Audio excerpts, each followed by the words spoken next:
চলো বা এখন এসেছে সেই সময়। আমি বলেছিলাম যে পুজোর যা কিছু কাজ পুজোর টাকা দিয়েই হবে। তো আমি এটার মধ্যে কিছু রেখেছি, যেটাতে আমার জন্মাষ্টমীর বাজার, জন্মাষ্টমীর সব কিছু কেনাকাটি সব এটার থেকেই হওয়ার মানে আমার খুব ইচ্ছা। তো দেখি গোবিন্দ এর মধ্যে কি রেখেছে, কত রেখেছে যেটা আমার পুজোর জন্য এনাফ। দেখা যাক, চলো দেখি রে। নে গুড নে, 1 2 3 নে বের কর দেখি। এটা তুললে হয়ে যাবে তো।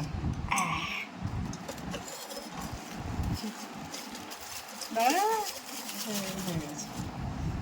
দেখি এখন কত টাকা। টাকাটা মাছ নোংরা হয়ে গেল তো। চলো দেখি গোবিন্দ কি করে। এটা এগুলো সব 500 টাকা।